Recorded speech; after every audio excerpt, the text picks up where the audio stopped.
तो बच्चों, हमने जो थियोरी अब तक सीखी है हम उसके ऊपर प्रॉब्लम्स कुछ ले रहे हैं प्रैक्टिस के लिए।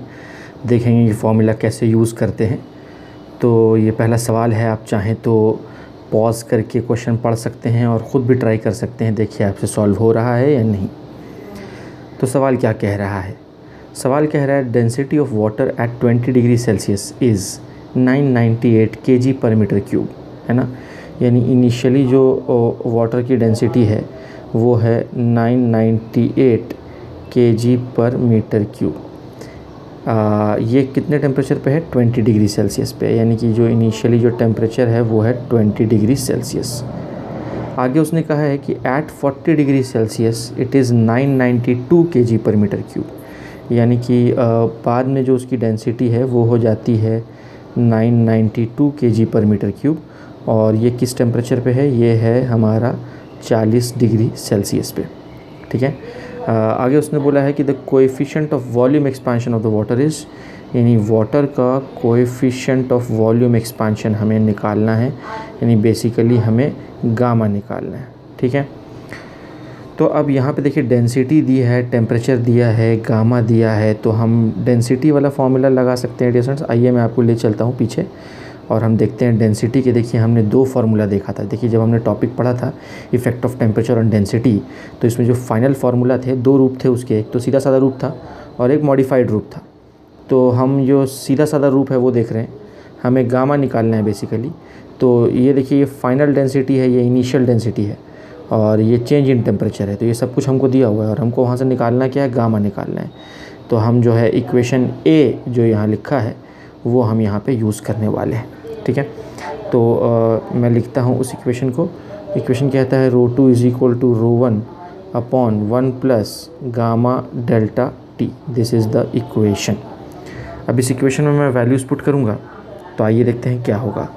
ρ2 हमें दिया है 992, ρ1 हमें दिया है 998 upon 1 plus gamma delta T. Gamma हमें पता नहीं, डेल्टा टी हमें पता है। डेल्टा टी है T2 माइनस T1, तो टेम्परेचर का डिफरेंस आप निकालेंगे तो वो 20 आ जाएगा। और ये change in temperature degree Celsius में रहे या केल्विन में रहे कोई फ़र्क नहीं पड़ता, इसके बारे में मैं आपको पहले ही बता चुका हूँ। क्योंकि डेल्टा टी जो है वो केल्विन स्केल और डिग्री सेल्सियस स्केल दोनों पे सेम ही होता है, ठीक है। तो आइए इसको फर्दर सॉल्व करते हैं। तो इसको हम उधर भेज देते हैं, तो ये हो जाएगा, ये इस यहाँ पे आप ब्रैकेट दे सकते हैं चाहें तो, इसको उधर भेज देते हैं। तो ये हो जाएगा 992 प्लस गामा इंटू 20 इंटू 992। 992 जो है वो दोनों से मल्टीप्लाई हो गया, दोनों टर्म्स से, इज़ इक्वल टू 998। तो यहाँ पर इक्वल टू दे के मैं 998 बोल देता हूँ, तो इज़ इक्वल टू 998, ठीक है। अब इसको हम फर्दर सॉल्व कर सकते हैं डियर स्टूडेंट्स, और यहाँ से गामा की जो वैल्यू है वो हम फाइंड आउट कर सकते हैं। तो आइए चलिए इसको आगे सॉल्व करते हैं। तो अब कुछ नहीं, हम यहाँ पे जो 992 जो हमने मल्टीप्लाई किया था दोनों से, उसी 992 को कॉमन निकाल के वापस उधर भेज दीजिए आप। तो ये 1 प्लस गामा इंटू 20 और ये 998 अपॉन 992 हो जाएगा। और फिर यहाँ पे ये 20 इंटू गामा लिखिए, ये गामा इंटू 20 लिखिए, ये हो जाएगा 998 अपॉन 992 -1 हो जाएगा। ये जो +1 है इसको उधर भेज दिया तो ये -1 हो जाएगा। और फिर ये जब सब्ट्रैक्ट करेंगे तो ये ऊपर 6 हो जाएगा और नीचे हो जाएगा 992। और ये 20 को अगर उधर से हम इधर ले आएँ तो फिर ये 20 यहाँ नीचे आ जाएगा और ये हो जाएगा हमारा गामा। अब इसको फर्दर हम सॉल्व कर लेते हैं डियर स्टूडेंट्स। तो आइए देखते हैं क्या हो जाएगा। तो इसको आप सॉल्व करेंगे डियर स्टूडेंट्स, तो ये हो जाएगा 3 इंटू 10 टू दी पावर -4। यानी जो पहला ऑप्शन है वो हमारा सही ऑप्शन है, वही हमारा यहाँ पे निकल के आ जाएगा। आप चाहें तो कैलकुलेट करके क्रॉस चेक कर सकते हैं, ठीक है। तो उम्मीद है कि आपको ये बात समझ में आई होगी। तो चलिए हम आगे बढ़ते हैं अपने अगले सवाल की ओर। तो हम देख रहे हैं अपना अगला सवाल। तो यहाँ पे क्या दिया है? Value of coefficient of volume expansion of glycerine is 5 into 10 to the power -4 per kelvin. यानी कि गामा की जो वैल्यू है वो हमें दी हुई है 5 इंटू 10 टू द पावर -4 पर डिग्री सेल्सियस बोलिए या पर केल्विन बोलिए, बात तो एक ही है। उसने बोला है the fractional change in the density of glycerine क्या होगा for a rise of 40 degree Celsius in its temperature. यानी डेल्टा टी हमको कितना दिया हुआ है? 40 डिग्री सेल्सियस दिया हुआ है। अभी इसको 40 डिग्री सेल्सियस बोलिए या 40 केल्विन बोलिए, बात तो एक ही है। और निकालना है fractional change in the density. Fractional change in the density यानी कि delta rho upon rho, delta rho upon rho, उसको मैं ऐसा भी बोल सकता हूँ ρ2 माइनस ρ1 अपॉन ρ1, ये हमें निकालना है। अब इसको ऐसा लिखो या ऐसा भी लिख सकते हैं ρ2 अपॉन ρ1, ρ2 अपॉन ρ1 माइनस 1, ये भी लिख सकते हैं हम इस तरह से। ये हमें फाइंड आउट करना है, ठीक है। तो चलिए देखते हैं फार्मूला हम कैसे यूज़ कर सकते हैं। अब यहाँ पे मैं आपको बताना चाहूँगा प्यारे बच्चों कि अभी कौन सा फार्मूला हम यहाँ पे यूज़ करें, यानी कि हम जो पहला वाला फार्मूला है, जो जनरल फार्मूला है, वो यूज़ करें या मॉडिफाइड फार्मूला यूज़ करें। तो मैं आपको बता दूँ डियर स्टूडेंट्स कि जब भी फ्रैक्शनल चेंज या परसेंटेज चेंज की बात करेंगे वो, तो वहाँ पे आप पहला फार्मूला लगाइए या दूसरा फार्मूला लगाइए, आंसर आपको ऑलमोस्ट सेम ही मिलने वाला है, ठीक है। तो आप दोनों में से कोई भी फार्मूला यूज़ कर सकते हैं। कब? जब आप फ्रैक्शनल चेंज या परसेंटेज चेंज इन डेंसिटी निकाल रहे हैं तब। लेकिन अगर आपको गामा निकालने के लिए बोला है तो आपको पहला वाला इक्वेशन ही यूज़ करना पड़ेगा। अगर गामा निकालने बोला है तो पहला इक्वेशन यूज़ करना, और अगर फ्रैक्शनल चेंज या परसेंटेज चेंज निकालने बोला है डेंसिटी में, तो फिर आप दोनों में से कोई भी यूज़ कर सकते हैं। तो मैं सेकंड वाला यूज़ कर रहा हूँ डियर स्टूडेंट्स, यानी कि इक्वेशन बी यूज़ कर रहा हूँ मैं यहाँ पे। तो इक्वेशन लिखता हूँ मैं ρ2 is equal to ρ1 1 minus gamma delta T, है ना। तो इसको मैं यूज़ करता हूँ यहाँ पे। तो ρ2 is equal to ρ1 into 1 minus gamma delta T, ठीक है। अब ये ρ1 को इधर ले आते हैं तो ये क्या हो जाएगा, ये हो जाएगा ρ2 अपॉन ρ1 और उधर हो जाएगा 1 माइनस गामा डेल्टा टी, ठीक है। बहुत अच्छी बात है। निकालना क्या है? निकालना है ये। तो इस तक हम कैसे पहुंच सकते हैं? अगर मैं 1 को इधर भेज दूं तो ये क्या हो जाएगा, 1 को इधर भेजते ये हो जाएगा ρ2 upon ρ1 minus 1 is equal to minus gamma delta T, ठीक है। ये इस तरह से हो जाएगा डियर स्टूडेंट्स, ठीक है। ओके, चलिए इसको फर्दर सॉल्व करते हैं। फर्दर सॉल्व करेंगे तो RHS देखते हैं क्या हो जाएगा। तो हमारा RHS जो है, LHS लिखता हूँ ρ2 माइनस ρ1 अपॉन ρ1 हो जाएगा, और RHS में माइनस गामा डेल्टा टी दोनों वैल्यूज़ हमारे पास हैं। मैं माइनस लिखता हूँ 5 into 10 to the power minus 4 into delta T कितना है, डेल्टा टी 40 है, ठीक है। तो इसको हम सॉल्व कर लेते हैं।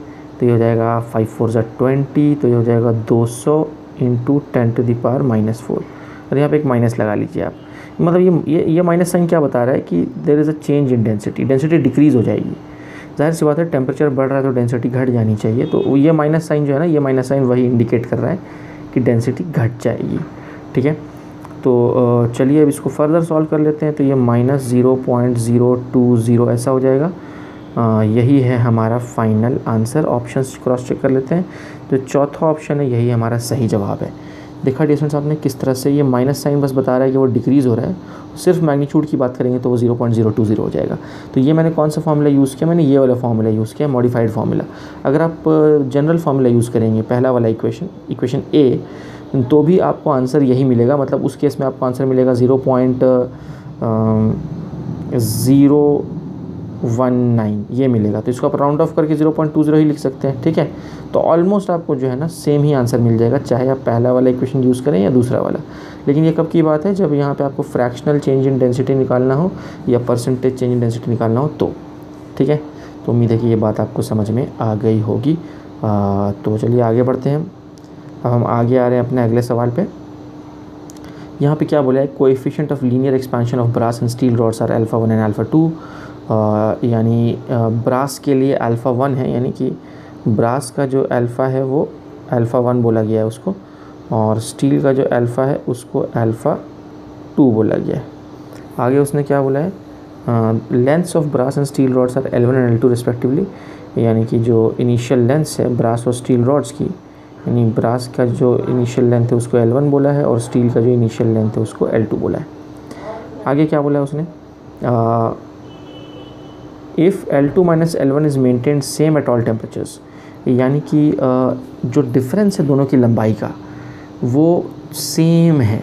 यानी कि जब दोनों को हीट कर रहे हैं तो ये जितने से लंबा हो रहा है ये भी उतने से ही लंबा हो जा रहा है, सच दैट दोनों की लेंथ का जो डिफरेंस है दोनों की लेंथ का जो डिफरेंस है, this is the difference between the lengths, ये डिफरेंस जो है वो यानी डेल्टा एल जो है ना वो थ्रू आउट सेम रहने वाला है।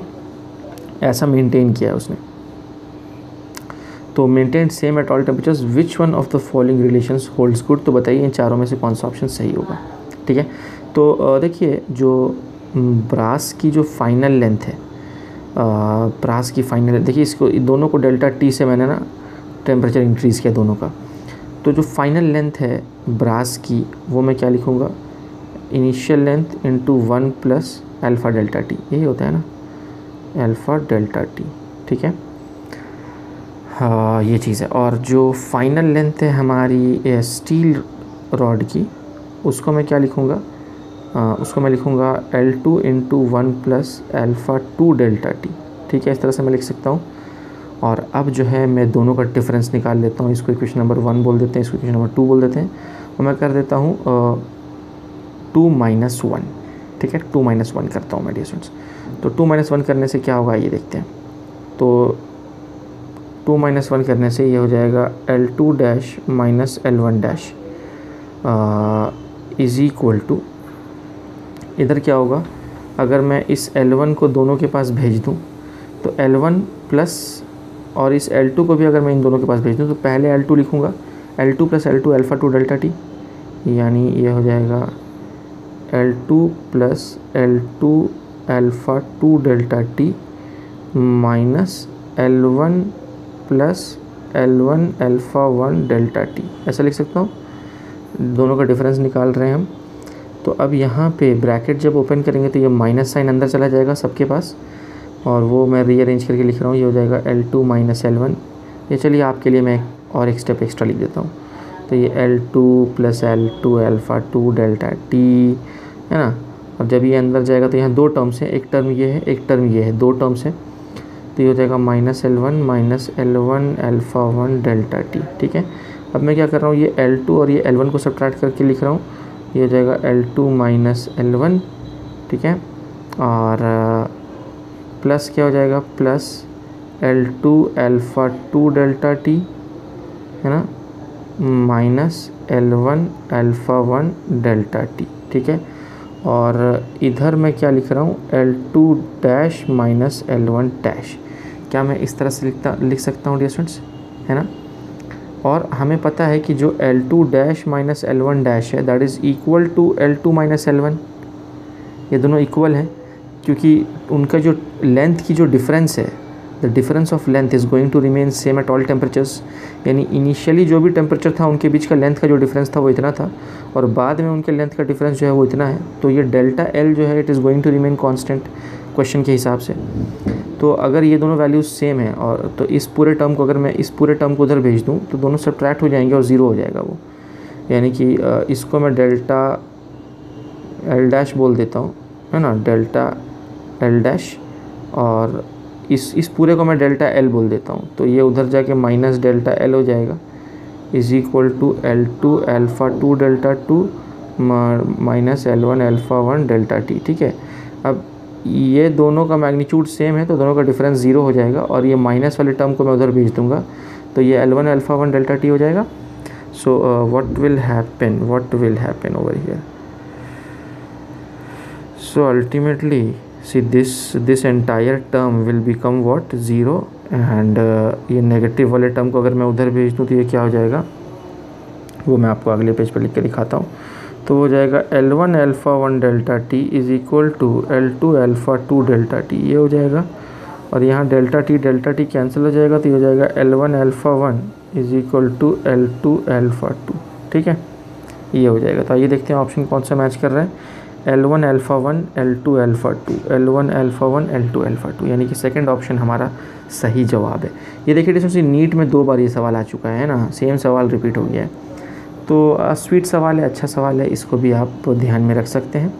तो चलिए, अगर आपने कॉपी नहीं किया तो आप स्टार्टिंग से मैं लगा देता हूँ, यहाँ से आप कॉपी कर लीजिए। पहले पॉज करके आप ये कॉपी कर लेंगे डिस्टेंस, ठीक है, और एक बार ये कॉपी हो जाए तो उसके बाद आप पॉज करके ये कॉपी कर लेंगे, और एक बार ये कॉपी हो जाए तो उसके बाद फिर आप पॉज करके ये कॉपी कर लेंगे, और एक बार ये कॉपी हो जाए तो उसके बाद फिर आप पॉज करके ये कॉपी कर लेंगे। ठीक है, इतना आप कॉपी कर लें, फिर हम आगे बढ़ते हैं। तो कुछ डिफ़िकल्ट सवाल भी देखते हैं डियर स्टूडेंट्स। आइए देखते हैं ये सवाल क्या कह रहा है। 3 rods of equal length L are joined to form an equilateral triangle, यानी ये एक इक्विलैटरल ट्राइंगल है, हर एक साइड का लेंथ क्या है, L है। ठीक है, आगे उसने क्या बोला है, O is the mid point of P Q, यानी ये जो O है ये पी क्यू का मिड पॉइंट है। So O is the mid point of P Q. Distance O R remains the same for small change in temperature. अब ये एक इम्पॉर्टेंट लाइन है, तो यहाँ वो क्या बोल रहा है डियर स्टूडेंट्स कि distance O R remains the same for small change in temperature. अब ये डिस्टेंस ओ आर कौन सा डिस्टेंस है, ये वाला डिस्टेंस। तो ये जो लंबाई है ओ आर, ये ओ आर जो है ये सेम रहने वाला है। टेम्परेचर में भले थोड़ा बहुत छोटा मोटा चेंज आ जाए, उसमें ओ आर की लंबाई को कोई फ़र्क पड़ने वाला नहीं है। ठीक है, आगे देखते हैं क्या बोला उसने बोला है coefficient of linear expansion of P R and R Q is the same, है ना। तो इस बात को मैं यहाँ लिख देता हूँ डायग्राम में। तो उसने बोला है coefficient of linear expansion of P R and R Q. तो ये हमारा पी आर है, तो पी आर का जो कोएफिशिएंट ऑफ लीनियर एक्सपेंशन है और आर क्यू का जो कोएफिशिएंट ऑफ लीनियर एक्सपेंशन है, दोनों सेम है, is the same, that is alpha 2। तो मतलब इसका भी अल्फ़ा 2 है और इसका भी अल्फ़ा 2 है। But that for P Q is alpha 1। P Q के लिए क्या है, अल्फ़ा 1 है, यानी ये जो साइड है हमारा पी क्यू, इसका जो कोएफिशिएंट ऑफ लीनियर एक्सपेंशन है वो है अल्फ़ा 1। ठीक है, तो फिर आगे उसने बोला find the ratio of alpha 1 is to alpha 2, यानी अल्फ़ा 1 और अल्फ़ा 2 का रिलेशनशिप हमको फाइंड आउट करना है। ठीक है, तो ये चीज़ है यहाँ पे। तो मैं क्या करता हूँ, एक छोटा सा यहाँ पे कंस्ट्रक्शन कर देता हूँ, यहाँ पे मैं ओ आर बना देता हूँ। ठीक है, और जाहिर सी बात है कि यहाँ पे ये एक राइट एंगल ट्राइंगल बन चुका है ना। और टेम्परेचर को थोड़ा सा स्मॉल अमाउंट से बढ़ाते हैं, तो ऐसा मान लीजिए कि इनिशियली जो टेम्परेचर था वो 0 था और बाद में जो टेम्परेचर है वो T हो गया। तो जो हमारा चेंज इन टेम्परेचर है वो क्या हो जाएगा, फाइनल माइनस इनिशियल, जो कि सिंपली T हो जाएगा। तो this is a very small change in temperature T। ठीक है, इस तरह से हम मान लेते हैं। तो यहाँ डेल्टा T को हम T लिखेंगे। ठीक है, आप कुछ भी मान सकते हैं मानने के लिए, है ना। तो बस इतना ही आपको ध्यान रखना है कि हम स्मॉल चेंज इन टेम्परेचर यहाँ पे ले रहे हैं डेल्टा T, जिसको मैंने सिंप्लीफाई करके T लिख दिया है बस। ठीक, आप डेल्टा T लिख के भी सॉल्व कर सकते हैं, लेकिन बार बार डेल्टा लिखने से अच्छा है कि आप इनिशियल टेम्परेचर 0 मान लीजिए, तो आपको बार बार डेल्टा नहीं लिखना पड़ेगा, सिर्फ T लिखना पड़ेगा। तो सिर्फ T लिखने से ही आप चेंज को दर्शा पाएंगे, बार बार डेल्टा आपको लिखने से बच जाएंगे, है ना। तो इसीलिए हमने क्या किया कि इनिशियल टेम्परेचर को 0 मान लिया। हमारी मर्ज़ी, है ना, स्मॉल चेंज को हम डेल्टा T लिखें या T लिखें, बात एक ही हो जाएगी अगर इनिशियल वैल्यू 0 है तो उम्मीद है कि आप ये समझ गए होंगे। अच्छा, अब अगर हम स्मॉल चेंज इन टेम्परेचर करते हैं तो ओ आर को क्या होगा, ओ आर में कोई बदलाव नहीं आएगा। तो ओ आर की जो इनिशियल लेंथ है वो अगर हम लिखना चाहें तो ओ आर की इनिशियल लेंथ हम क्या लिख पाएंगे, हम लिख सकते हैं कि ओ आर का स्क्वायर इज़ नथिंग बट, देखिए ये वाला जो राइट एंगल ट्राइंगल हमें दिख रहा है, उसी राइट एंगल ट्राइंगल में मैं लिख रहा हूँ कि ओ आर का square is nothing but P R का स्क्वायर माइनस पी ओ का स्क्वायर, पी आर का स्क्वायर माइनस पी ओ का स्क्वायर। उम्मीद आपको दिख रहा होगा, हाइपोटेन्यूज का स्क्वायर माइनस साइड का स्क्वायर। अब यहाँ पे पी आर क्या है, पी आर यानी ये जो साइड की लंबाई है ये तो एल है, इक्विलैटरल ट्राइंगल है, तो यहाँ मैं लिख देता हूँ एल, और पी ओ हमारा क्या है, पी ओ हमारा L/2 है, तो ये L/2 का स्क्वायर हो जाएगा। ठीक है, और इसको हम चाहें तो लिख सकते हैं L² माइनस L²/4, यानी ये 3L²/4 हो जाएगा। डिस्टेंस आप सिंप्लीफाई करके देख सकते हैं इसको। ठीक है, तो ये है हमारा O R square. O R square initially O R की वैल्यू इतनी थी, तो इसको मैं क्या करता हूँ, इक्वेशन नंबर 1 बोल देता हूँ। ये मतलब टेम्परेचर 0 डिग्री सेल्सियस पे ये मामला था, मान लीजिए। अब हमने जब टेम्परेचर बढ़ा दिया स्मॉल अमाउंट से, तब क्या होगा, जब हमने टेम्परेचर स्मॉल अमाउंट से बढ़ा दिया तब क्या होगा, है ना। तो तब डियर स्टूडेंट्स देखिए ओ आर में तो कोई फ़र्क नहीं पड़ेगा, तो मैं ओ आर को एज इट इज़ लिख दूंगा। तो मैं ऐसा लिख रहा हूँ ओ आर स्क्वायर को मैं वैसे का वैसे लिख दूंगा, पर पी आर की लेंथ अब बढ़ चुकी होगी और पी ओ की लेंथ भी बढ़ चुकी होगी। ठीक है, तो पी आर डैश और पी ओ डैश लिख देता हूँ मैं।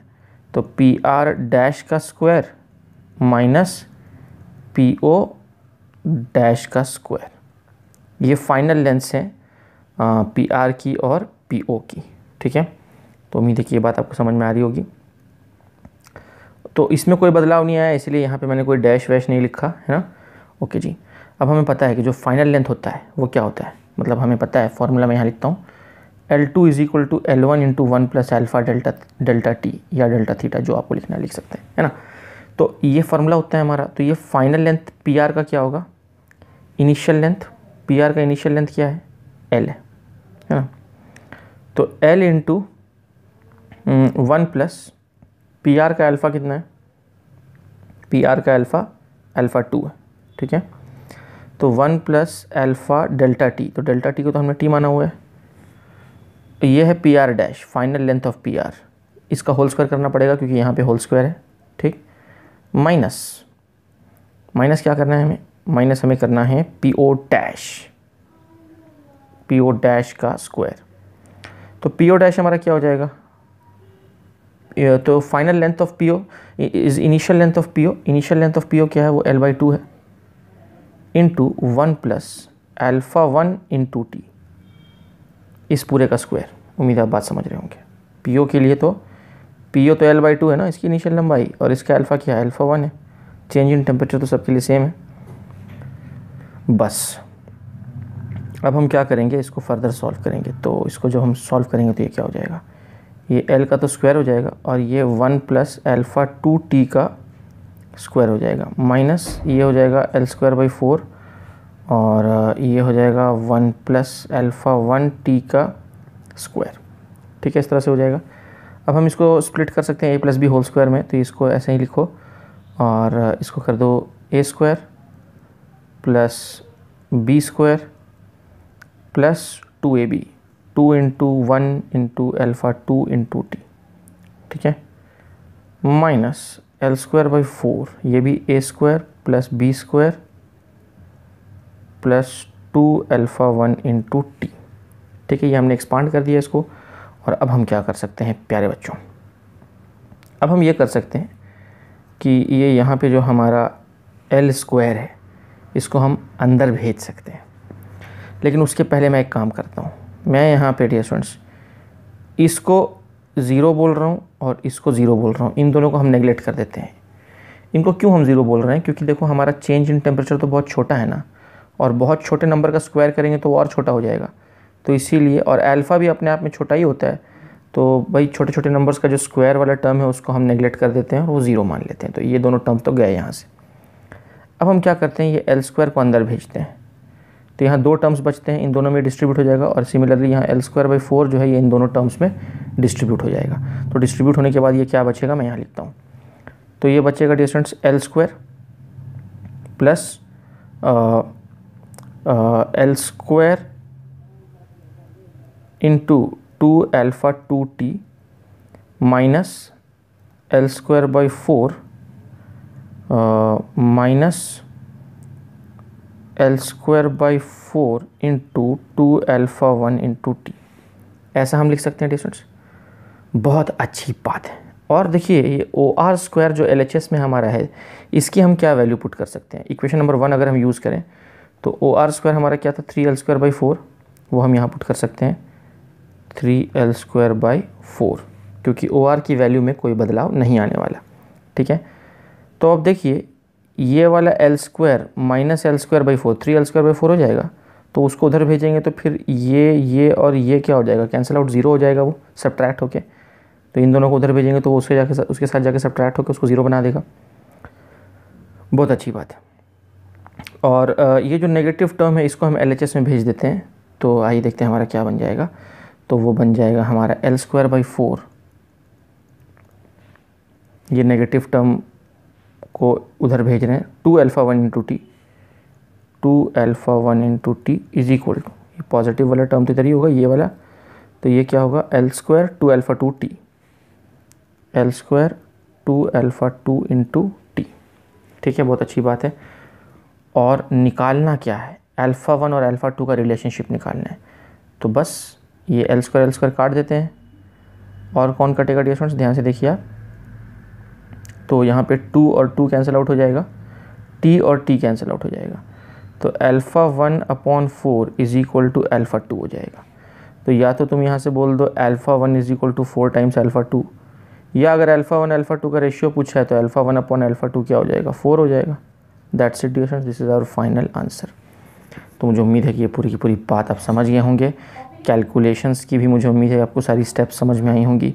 अगर कोई स्टेप समझ में नहीं आया तो आप मुझसे पूछ सकते हैं। तो यहाँ बस मेन ध्यान देने वाली बात ये थी कि हमने जो है क्या किया, OR की इनिशियल वैल्यू लिखी और OR की फाइनल वैल्यू भी लिखी, पर OR में कोई बदलाव नहीं आया, बस ये दोनों साइड्स जो हैं उनकी लंबाई चेंज हुई, और चेंज होने के बाद उनकी लंबाई जो हो गई वो हमने पुट करके और इनिशियल वैल्यू OR की यहाँ पुट करके फिर हमने उसको इक्वेट कर दिया।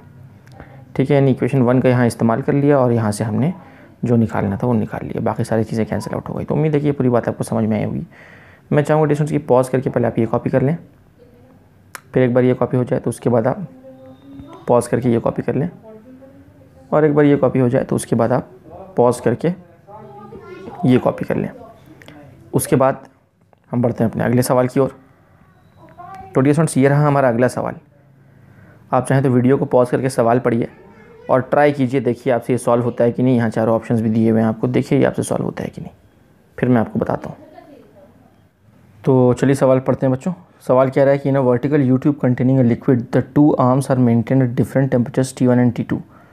यानी इस आर्म का टेम्परेचर T2 है, इस आर्म का टेम्परेचर T1 है। ठीक है, the liquid columns in 2 arms have Heights L1 L2। यानी यहाँ जो लिक्विड का हाइट है वो L1 है, यहाँ जो लिक्विड का हाइट है वो L2 है, उधर वो जो है L1 है। ठीक है, और उसने क्या बोला, the coefficient of volume expansion of the liquid is equal to, gamma पूछा है, गामा हमें फाइंड आउट करना है, कोएफिशिएंट ऑफ वॉल्यूम एक्सपेंशन हमको फाइंड आउट करना है।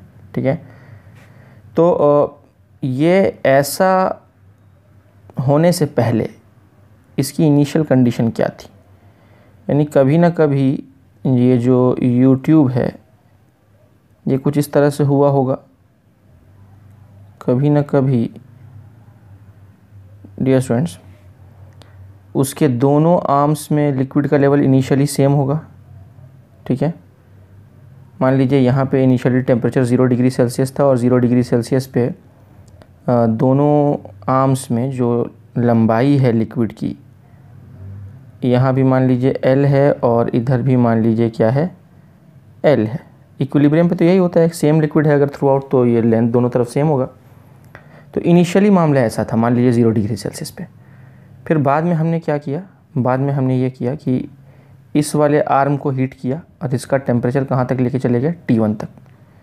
तो और इस वाले आर्म को भी हीट किया, इसका टेम्परेचर कहाँ लेके चले गए, T2 तक। दोनों को अलग अलग टाइप से हीट किया है, इसको अलग टाइप से हीट किया, इसको अलग टाइप से हीट किया।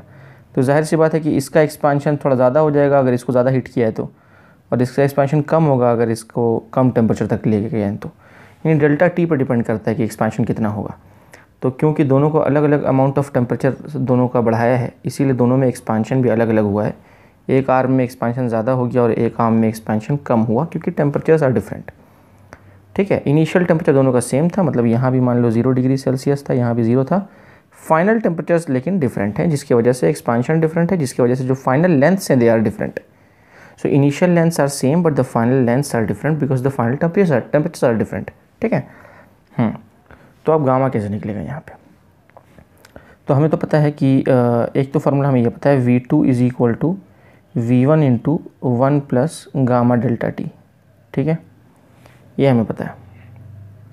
तो अगर हम बात करें डियर स्टूडेंट्स, बारी बारी करके देखेंगे। पहले इस आर्म की बात करते हैं, आर्म नंबर 1 बोल सकते हैं इसको, है ना।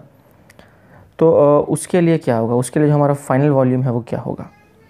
तो हम क्या बोल सकते हैं कि जो फाइनल वॉल्यूम है, मैं काम करता हूँ, फाइनल वॉल्यूम को मैं इस तरह से लिखता हूँ, जो भी फाइनल वॉल्यूम होगा आर्म 1 में वो इनिशियल वॉल्यूम और मैं फाइनल वॉल्यूम को लेंथ के टर्म्स में लिखता हूँ। वॉल्यूम को हम एरिया इंटू लेंथ लिख सकते हैं, जैसे कि सिलेंडर है ना ये, तो सिलेंडर के लिए हम cross sectional area into length लिख सकते हैं। तो फाइनल वॉल्यूम के लिए मैं लिख रहा हूँ ए इंटू L1, क्योंकि L1 जो फाइनल लेंथ है, और इनिशियल वॉल्यूम जो है वो है A into L isn't it dear students, into 1 plus gamma delta T. तो डेल्टा टी की जगह पर मैं पहले वाले आर्म के लिए डेल्टा टी T1 लिख सकता हूँ, क्योंकि इनिशियल टेम्परेचर 0 है, तो मैं यहाँ सिंपली T1 लिख देता हूँ। ठीक है, और दोनों साइड से मैं A को कैंसिल आउट कर सकता हूँ, क्योंकि एरिया में तो नेग्लिजिबल चेंज आएगा, हम ऐसा मान सकते हैं। तो अब वहाँ पे सिर्फ लेंथ बचेंगी, तो अल्टीमेटली वहाँ पे हम क्या लिख पा रहे हैं, हम लिख पा रहे हैं कि L1 is nothing but L into 1 plus gamma into T1। ये हमने किसके लिए लिखा, पहले वाले आर्म की बात चल रही है, यानी इस वाले आर्म की, जो कि पहले ऐसा था। ठीक है, सिमिलरली अगर हम आर्म 2 की बात करेंगे, तो आर्म 2 के लिए हम क्या लिख सकते हैं, L2 इज़ इक्वल टू, इसका भी तो इनिशियल लेंथ L ही है, और ये हो जाएगा 1 प्लस गामा इंटू T2। अब देखिए दोनों के लिए गामा तो गामा ही होगा ना, क्यों, क्योंकि लिक्विड सेम है ना थ्रू आउट, तो जब तक लिक्विड सेम है तब तक गामा सेम रहने वाला है। इसीलिए दोनों इक्वेशंस में, मतलब मैं नंबरिंग भी दे देता हूँ, जैसे कि मान लीजिए इसको मैं बोल देता हूँ इक्वेशन नंबर 1 और इसको मैं बोल देता हूँ इक्वेशन नंबर 2। तो अब देखिए 1 और 2 दोनों में गामा सेम है, क्योंकि लिक्विड सेम है, और 1 और 2 दोनों आर्म्स में इनिशियल लेंथ सेम है, पर फाइनल लेंथ्स अलग हैं। फाइनल लेंथ्स क्यों अलग हैं, क्योंकि फाइनल टेम्परेचर्स अलग हैं, इसीलिए फाइनल लेंथ्स अलग हैं। तो उम्मीद है कि ये पूरी कहानी आपको समझ में आ गई होगी। अब हमें गामा निकालना है, तो हम गामा कैसे निकाल पाएंगे, हाँ कुछ नहीं डियर स्टूडेंट्स, बस रेशियो निकाल सकते हैं हम, है ना। 1/2 कर देते हैं, आइए देखते हैं 1/2 करने से क्या मिलेगा। तो LHS में हमें मिलेगा L1/L2, LHS में हमें मिलेगा L1/L2, और RHS में हमें क्या मिलेगा, ये L और ये L तो कैंसिल आउट हो जाएंगे, तो 1 plus gamma T1 upon 1 plus gamma T1 upon 1 plus gamma T2। ठीक है, ये बचेगा हमारा। क्रॉस मल्टीप्लाई करते हैं, गामा निकालना है हमें, क्रॉस मल्टीप्लाई करेंगे तो हो जाएगा L1 plus L1 gamma T2 is equal to L2 plus L2 gamma T1। ठीक है, इस तरह से आ जाएगा क्रॉस मल्टीप्लाई करके। और गामा निकालना है तो गामा वाले टर्म्स को एक तरफ ले लेते हैं, बाकी सबको एक तरफ ले लेते हैं। तो हम इसको इधर ले आते हैं, तो ये हो जाएगा L1 gamma T2 minus L2 gamma T1 is equal to L2 minus L1। मतलब ये वाले L1 को मैं इधर लेके चला गया, तो L2 माइनस L1 हो गया, और ये वाले टर्म को इधर लेके आ गया। ठीक है, मतलब ये वाला देखिए टर्म इधर ले आया, तो नेगेटिव हो गया। अब इन दोनों में से गामा कॉमन निकाल लेते हैं, तो गामा कॉमन निकालेंगे तो अंदर कौन बचेगा, L1 T2 minus L2 T1 is equal to L2 minus L1, bracket दे देता हूँ, काम हो गया, गामा निकल के आ गया। फाइनल स्टेप लिख देता हूँ मैं यहाँ पे। तो अल्टीमेटली क्या मिलेगा, गामा मिल जाएगा हमें L2 minus L1 upon L1 T2 minus L2 T1। चलिए ऑप्शंस क्रॉस चेक कर लेते हैं। तो आइए ऑप्शंस में L2 माइनस L1 आपको कहीं दिख रहा है डियर स्टूडेंट्स, कहीं भी ऊपर में L2 माइनस L1 नहीं दिख रहा है, तो कोई बात नहीं, आप क्या करें, माइनस से ऊपर भी मल्टीप्लाई करें, माइनस से नीचे भी मल्टीप्लाई करें। ठीक है, -1 से ऊपर नीचे मल्टीप्लाई कर दें आप, तो पलट जाएगा, ये L1 माइनस L2 हो जाएगा, और नीचे वाला हो जाएगा L2 T1 minus L1 T2। इस तरह से भी लिख सकते हैं आप। ठीक है, अब देखते हैं, तो नीचे ऊपर वाला तो L1 माइनस L2 हमें मिल जाएगा आराम से। ये देखिए आप, यहाँ भी L1 माइनस L2 है, यहाँ भी L1 माइनस L2। नीचे की बात करते हैं, तो नीचे L2 T1 L1 T2 का सब्ट्रैक्शन हो रहा है, तो L2 T1 और L1 T2 का सब्ट्रैक्शन ये फर्स्ट ऑप्शन में हो रहा है। ठीक है, तो बहुत अच्छी बात है, पहला ऑप्शन हमारा सही जवाब है। उम्मीद है कि आपको ये पूरी की पूरी बात समझ में आ गई होगी। थोड़ा ट्रिकी सवाल था ये, ट्रिकी इसलिए था डियर स्टूडेंट्स क्योंकि ये एरिया कैंसिल आउट हो जाएगा, और आपको देखने में लग रहा है कि ये लेंथ का रिलेशनशिप है। आप सोचेंगे लेंथ के रिलेशनशिप में गामा कैसे आ गया, पर एक्चुअल में ये लेंथ के रिलेशनशिप में गामा नहीं आया है, ये वॉल्यूम का रिलेशनशिप था ओरिजिनली, फिर एरिया कैंसिल होने के बाद वहाँ पे लेंथ आया। तो इनिशियली लेंथ नहीं था वहाँ पे, इनिशियली तो वॉल्यूम का रिलेशनशिप था, पर एरिया कैंसिल आउट हो जाने के बाद वो लेंथ का रिलेशनशिप बन गया अलॉन्ग विथ गामा। ठीक है, और इनिशियल लेंथ्स को हमने सेम लेके काट कूट दिया, टेम्परेचर चेंजेस हमने मेंशन किया और इस तरह से हमने इसको सॉल्व कर दिया। तो मुझे उम्मीद है कि आपको समझ में आएगा। पॉज करके पहले आप ये कॉपी कर लें और एक बार ये कॉपी हो जाए तो फिर आप पॉज करके ये कॉपी कर लेंगे। अब डियर स्टूडेंट्स, लास्ट लेक्चर में मैंने आपको एक कॉन्सेप्ट बताया था, पर वो थोड़ा सा मैंने उसमें जंबल अप करके थोड़ा गलत बता दिया था आपको। देखिए, मैंने आपको ये बताया था कि ये एक प्लेट लिया था हमने और इस प्लेट के अंदर एक हमने कट करके एक डिस्क निकाल दिया था। ये वो डिस्क था और ये प्लेट जो है वो प्लेट ऐसा हो गया था, हॉलो हो गया था वो प्लेट ऐसा। प्लेट में एक कैविटी क्रिएट हो गई थी और ये कैविटी क्यों क्रिएट हुई? क्योंकि वहाँ से ये डिस्क है ना काट के बाहर निकाल दिया था। तो मैंने बोला था कि अगर इसको ए बोल देते हैं, इसको बी बोल देते हैं, इसको सी बोल देते हैं, तो मैंने बोला था कि तीनों का एक्सपांशन सेम होगा। अगर तीनों का चेंज इन टेम्परेचर सेम है तो तीनों का एक्सपांशन सेम होगा। पर इसमें थोड़ा सा एक स्लाइटली करेक्शन है। वो करेक्शन क्या है मैं आपको बता देता हूँ कि डेल्टा टी को मैं सेम रखता हूँ। चलिए, डेल्टा टी मैं सेम रखता हूँ। तो इसको भी हमने डेल्टा टी टेम्परेचर बढ़ाया, इसका भी है ना, इसका टेम्परेचर भी डेल्टा टी से बढ़ाया, इसका टेम्परेचर भी डेल्टा टी से बढ़ाया। तीनों का चेंज इन टेम्परेचर सेम है, पर एक्सपांशन का क्या होगा? तो expansion dear students, expansion of A will be equal to expansion of C. Expansion of A will be equal to expansion of C. A और सी का एक्सपांशन क्या होगा? सेम होगा। क्यों? क्योंकि दोनों के डायमेंशन सेम है, दोनों का वॉल्यूम सेम है। मतलब ये टोटल जितना स्पेस ऑक्यूपाई कर रहा है, ये भी टोटल उतना ही स्पेस ऑक्यूपाई कर रहा है। भले अंदर कैविटीज़ हों, लेकिन कोई बात नहीं, ओवरऑल जो वॉल्यूम है वो दोनों का सेम है। तो इस वजह से सेम टेम्परेचर राइज के लिए दोनों का एक्सपांशन क्या होगा? सेम होगा, ए और सी का। अब हम कंपेयर करते हैं बी और सी को। तो सी के कैविटी का जितना एक्सपांशन होगा, इस बी का एक्सपांशन उतना ही होगा, है ना। यानी expansion of cavity in C is equal to expansion of B, है ना। ये थोड़ा सा मुझे करेक्ट करना था अपने स्टेटमेंट में। मैंने expansion of B equal to expansion of C बोल दिया था, पर ऐसा नहीं है डियर स्टूडेंट्स। इस कैविटी का एक्सपांशन उतना ही होगा जितना इस डिस्क का एक्सपांशन होगा। यानी देखिए, जब ये पूरा का पूरा प्लेट एक्सपांड होगा तो कैविटी भी तो एक्सपांड होगी ना, ये कैविटी भी तो बढ़ जाएगी ना, तो ये भी उतने से ही बढ़ जाएगा। जितने से ये कैविटी बढ़ेगी उतने से ये भी बढ़ जाएगा। यानी उसकी कैविटी का एक्सपांशन उतना ही होगा जितना इस डिस्क का एक्सपांशन होगा। ठीक है, ये मैं बताना चाहता था। तो ये एक छोटा सा करेक्शन है, वहाँ पे कट करके आप ये चीज़ मेंशन कर लीजिए जहाँ पे आपने ये चीज़ लिखी थी एक्सपांशन के अंदर में। ठीक है, तो ये छोटी सी बात आपको बताना चाहता था। Okay dear students.